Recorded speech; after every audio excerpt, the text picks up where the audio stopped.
Hello everyone, my name is Ekaterina Kardakova. I'm an opera singer, voice and public speaking coach.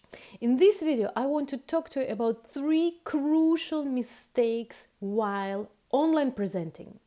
I often do webinars and go to webinars. I often do online presentations for clients or for my projects, and I also watch lots of people presenting online.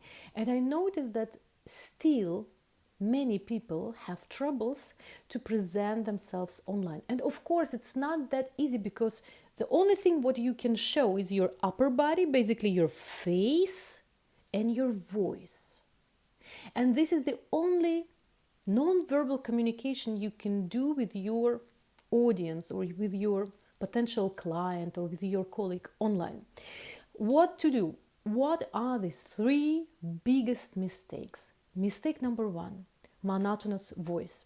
And especially if you learn online, if you watch a webinar or you sit, for example, you have a meeting with your colleagues and some of the colleague tells something, does a presentation or maybe tells about the strategy, whatever. And you listen to a monotonous voice and it's so hard to keep attention when the person speaks monotonously, extremely hard. And I'm pretty sure that it's not only hard for me but for everyone. What to do? How to get rid of this monotonous voice? With all of my clients and students, people who come to my webinars, I do a very simple exercise. Take a tongue twister and try to say this tongue twister not fast but with different emotions. Let's say take 2 emotions, emotion of joy or emotion of fear. And say it not fast, I want to repeat it again, not fast, but with a big emotion. Better record yourself, make a voice recording or video recording.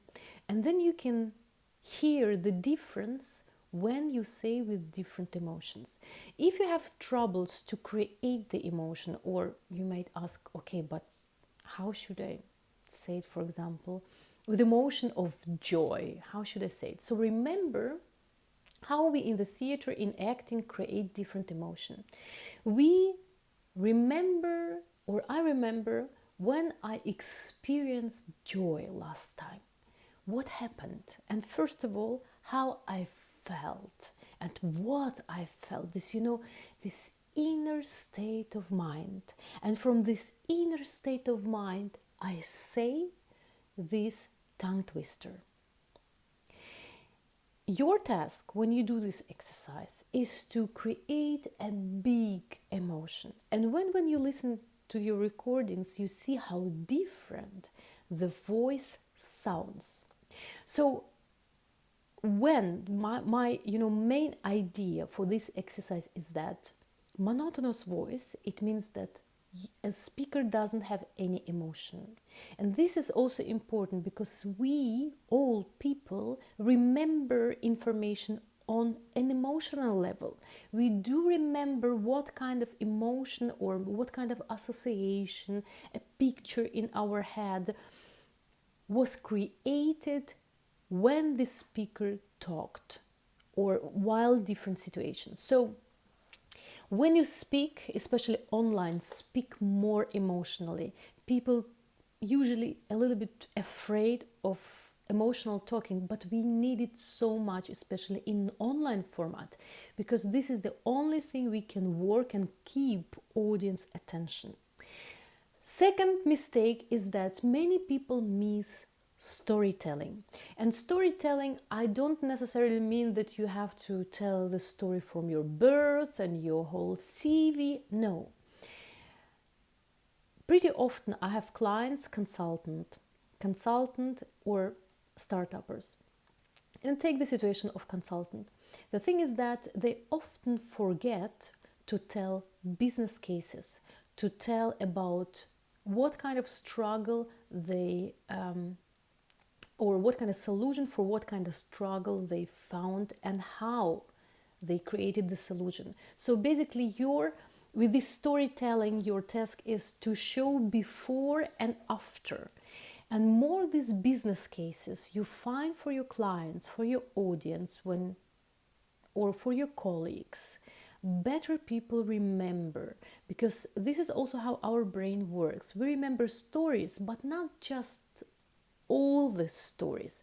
We remember relevant stories where is the beginning and the end, where is the cause and the result.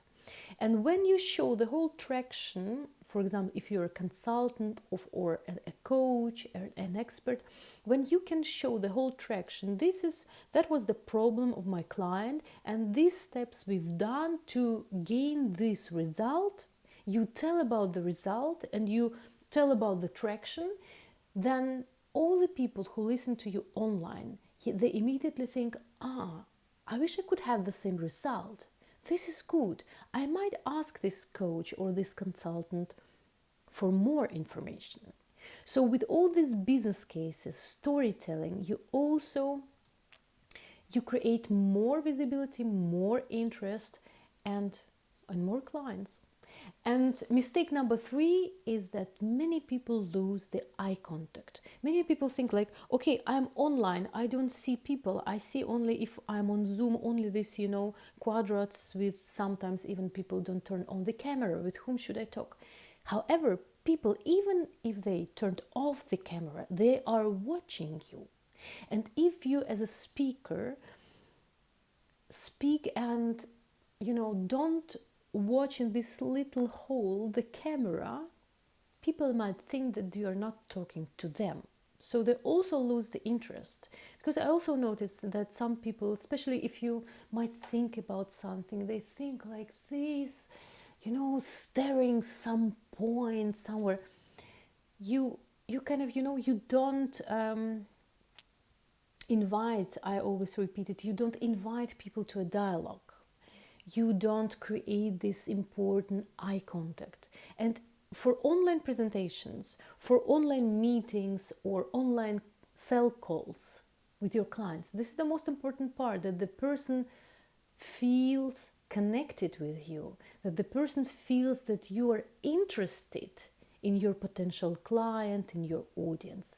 So create this interest by watching in the camera.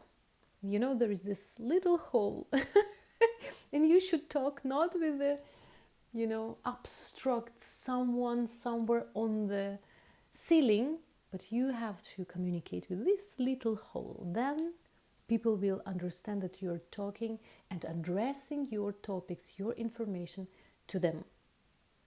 So if you have more questions, write in the comments below. Thank you very much for your thumbs up. Share this video. Subscribe to my channel. See you in the next video. Bye bye.